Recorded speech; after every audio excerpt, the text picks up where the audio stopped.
Hi hello అండి, welcome back to చోటు creations. ఇవాళ ఈ వీడియోలో వచ్చేసి మసూర్ దాల్ వినే ఉంటారండి చాలామంది. సో ఆ మసూర్ దాల్ తోటి ఇలాగ మిక్చర్ ఏ విధంగా ప్రిపేర్ చేసుకోవచ్చో ఈ వీడియోలో చూసేస్తాము. మసూర్ దాలే కాకోకుండా పెసలు, అలాగే పొట్టున్నటువంటి ఏ పప్పుతో అయినా కూడా మనం ఇలాంటి మిక్చర్ని అయితే ప్రిపేర్ చేసుకోవచ్చు. చాలా చాలా క్విక్ రెసిపీ అనమాట, చేసుకోవడం కూడా చాలా ఈజీ. సో చాలా టేస్టీగా ఉంటుంది. బయట మీరు మిక్చర్ షాప్లో చూసే ఉంటారనమాట ఇలాంటి మిక్చర్ని అయితే. మిక్చర్ని ఎలాగ ప్రిపేర్ చేసుకోవాలో చూసేస్తాము. ముందుగా ఈ మిక్చర్ని ప్రిపేర్ చేసుకోవడానికి ఈ హోల్ మసూర్ దాల్ని వచ్చేసి నేను ఒక నైట్ అంతా కూడా వాటర్లో నానబెట్టేసేసి మార్నింగ్ 1 అవర్ పాటు ఇలాగా క్లాత్ మీద వాటర్ అంతా ఆరిపోయేంత వరకు మనం ఆరబెట్టుకోవాలండి. ఒక హాఫ్ అన్ అవర్ అయితే మొత్తం అంతా కూడా వాటర్ అంతా కూడా ఆరిపోతుంది అనమాట. సో మసూర్ దాల్ని వచ్చేసి తెలుగులో ఎర్ర కందులు అని కూడా అంటారనమాట. సో ఇవి మనకి అన్ని డీమార్ట్స్లో కూడా అవైలబుల్గా ఉన్నాయి. సో వీటి కాస్ట్ కూడా చాలా తక్కువేనండి. హాఫ్ కిలో వచ్చేసి 30 రూపీస్ ఛార్జ్ చేస్తున్నారు. సో ఈ పప్పు ఏదైనా సరే, అంటే పెసలు కానీ లేదంటే అలసందులు కానీ ఏవైనా కూడా చేసే ప్రాసెస్ అయితే ఇదే అనమాట. వేటితో అయినా కూడా ఈ రెసిపీ చాలా చాలా సూపర్గా ఉంటుంది. సో వీటినైతే ఒక హాఫ్ అన్ అవర్ లేదంటే ఒక 45 మినిట్స్ పాటు నేను ఆరబెట్టేసేసుకున్నాను.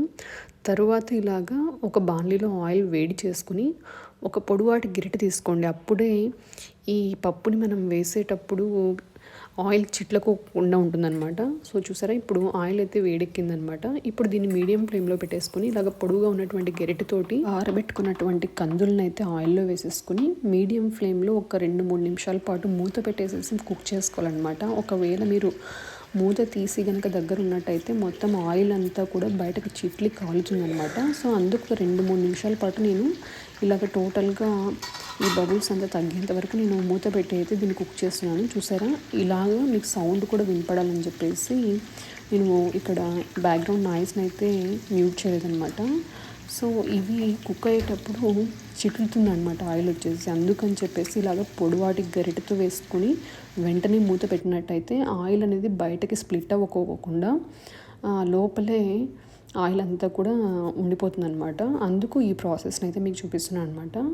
సో ఇలాగ 2-3 నిమిషాల పాటు మనము మూత పెట్టేసి కుక్ చేసుకున్నాక ఒకసారి ఇలాగ గరిటెతో కలుపుకొనేసేసి ఒక పప్పుని మీరు టెస్ట్ చేసినట్టయితే అది క్రిస్పీగా వచ్చినట్టయితే బయటకు తీసేసుకోవడమేనండి. సో ఇలాగ బబుల్స్ అన్నీ కూడా ఆగిపోయాయి అంటే అది బాగా డీప్ ఫ్రై అయిందనమాట.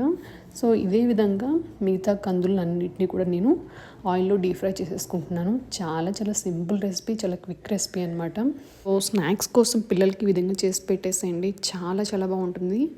సో ఇలాగ అన్నీ కూడా మనం డీప్ ఫ్రై చేసేసుకున్నాక ఒక టిష్యూ పేపర్ మీద కొంచెం ఆయిల్ అంతా కూడా అబ్జర్వ్ చేసుకునేంత వరకు పక్కన పెట్టేసేసుకోవాలి. తర్వాత అందులోకి సరిపడా ఉప్పు, కారం యాడ్ చేసుకుంటే అంతేనండి. ఇవి మనకి నెల అయినా కూడా ఈ క్రిస్పీనెస్ తగ్గదు, టేస్ట్ కూడా చాలా బాగుంటాయి అనమాట. నములుతుంటేనే టేస్ట్ ఇంకా మంచిగా అనిపిస్తుంటుంది.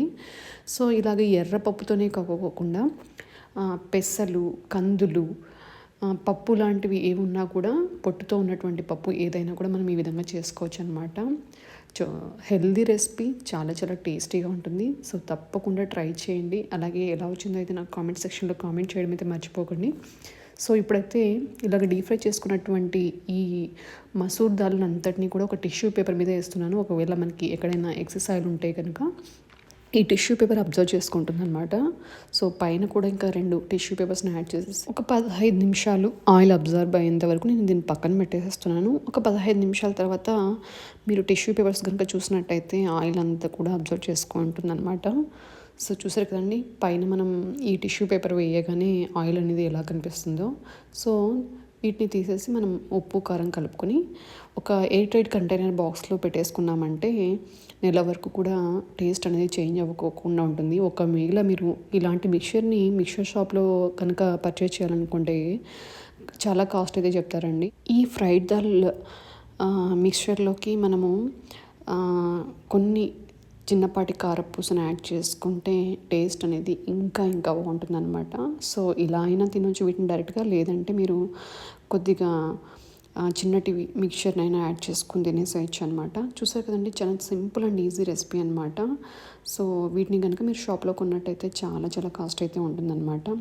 అదే మీరు ఇంట్లో కనుక ప్రిపేర్ చేసుకుంటే కనుక కేజీ మనకి 60 నుంచి 80 రూపీస్లోనే ఈ మసూర్ దాల్ అయితే వస్తుంది. అందులో క్విక్గా చేసుకునే రెసిపీ అండి, ఈజీగా మీరు ఇంట్లోనే చేసేసుకోవచ్చు. సో ఇదండి ఇవాళ వీడియో. ఈ వీడియో మీ అందరికీ తప్పకుండా యూజ్ అవుతుందని చెప్పేసి ఈ వీడియో అయితే నేను షేర్ చేస్తున్నాను. ఈ వీడియో కనుక మీకు నచ్చినట్టయితే ఈ వీడియోని లైక్ చేయండి. అలాగే రెసిపీ ఎలా వచ్చిందో కామెంట్ సెక్షన్లో కామెంట్ చేయడం అయితే మర్చిపోకండి. నా వీడియోస్ మీకు కనుక నచ్చినట్టయితే నా వీడియోస్ని లైక్ చేయండి. మీ ఫ్రెండ్స్కి అలాగే మీ ఫ్యామిలీ మెంబర్స్కి నా వీడియోస్ని షేర్ చేయండి. అలాగే మన ఛానల్ని ఫస్ట్ టైం చూస్తున్నట్టయితే కనుక ఛానల్ని సబ్స్క్రైబ్ చేసుకుని సపోర్ట్ చేయడం అయితే మర్చిపోకండి. Thank you.